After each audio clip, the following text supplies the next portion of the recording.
విశాఖలో భూ ఆక్రమణల పరిశీలనకు వెళ్లిన సిపిఐ నేత నారాయణకు చేదు అనుభవం ఎదురైంది. ఆక్రమణలు జరిగిన ప్రాంతంలో నిర్మించిన ప్రహరీ గోడను కూల్చేందుకు సిపిఐ బృందం యత్నించింది. ఇందులో భాగంగా ఆ పార్టీ నేత నారాయణ కాలితో ప్రహరీ గోడను పదే పదే తన్నారు. ఈ క్రమంలో ఆయన కాలు గోడలో ఇరుక్కుపోయింది. నారాయణ కాలును సిపిఐ కార్యకర్తలు బయటకు తీశారు. కాలికి స్వల్ప గాయమైంది.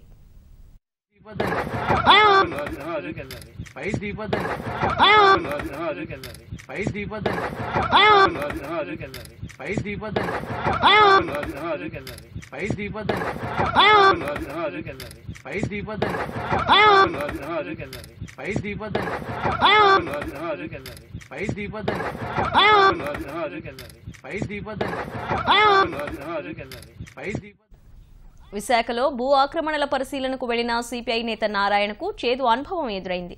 ఆక్రమణలు జరిగిన ప్రాంతంలో నిర్మించిన ప్రహరీ గోడను కూల్చేందుకు సిపిఐ బృందం యత్నించింది. ఇందులో భాగంగా ఆ పార్టీ నేత నారాయణ కాలితో ప్రహరీ గోడను పదే పదే తన్నారు. ఈ క్రమంలో ఆయన కాలు గోడలో ఇరుక్కుపోయింది. నారాయణ కాలును సిపిఐ కార్యకర్తలు బయటకు తీశారు. కాలికి స్వల్ప గాయమైంది.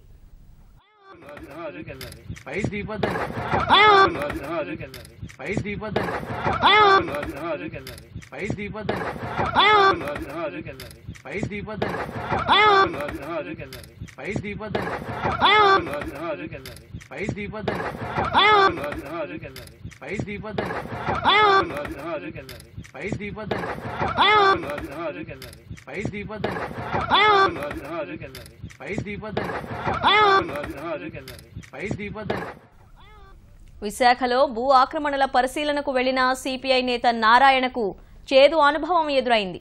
ఆక్రమణలు జరిగిన ప్రాంతంలో నిర్మించిన ప్రహరీ గోడను కూల్చేందుకు సిపిఐ బృందం యత్నించింది. ఇందులో భాగంగా ఆ పార్టీ నేత నారాయణ కాలితో ప్రహరీ గోడను పదే పదే తన్నారు. ఈ క్రమంలో ఆయన కాలు గోడలో ఇరుక్కుపోయింది. నారాయణ కాలును సిపిఐ కార్యకర్తలు బయటకు తీశారు. కాలికి స్వల్ప గాయమైంది.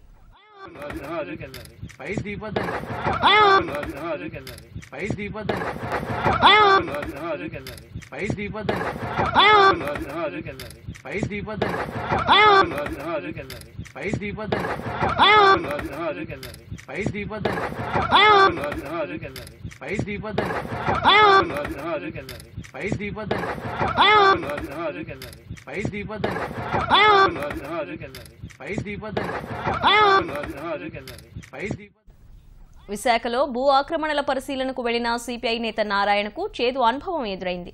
ఆక్రమణలు జరిగిన ప్రాంతంలో నిర్మించిన ప్రహరీ గోడను కూల్చేందుకు సిపిఐ బృందం యత్నించింది. ఇందులో భాగంగా ఆ పార్టీ నేత నారాయణ కాలితో ప్రహరీ గోడను పదే పదే తన్నారు. ఈ క్రమంలో ఆయన కాలు గోడలో ఇరుక్కుపోయింది.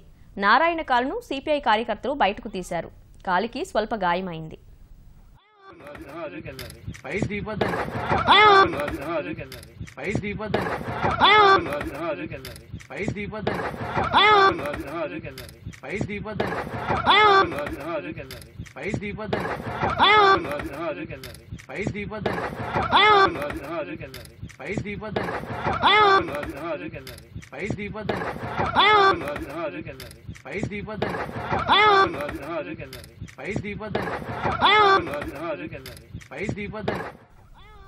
విశాఖలో భూ ఆక్రమణల పరిశీలనకు వెళ్లిన సిపిఐ నేత నారాయణకు చేదు అనుభవం ఎదురైంది. ఆక్రమణలు జరిగిన ప్రాంతంలో నిర్మించిన ప్రహరీ గోడను కూల్చేందుకు సిపిఐ బృందం యత్నించింది. ఇందులో భాగంగా ఆ పార్టీ నేత నారాయణ కాలితో ప్రహరీ గోడను పదే పదే తన్నారు.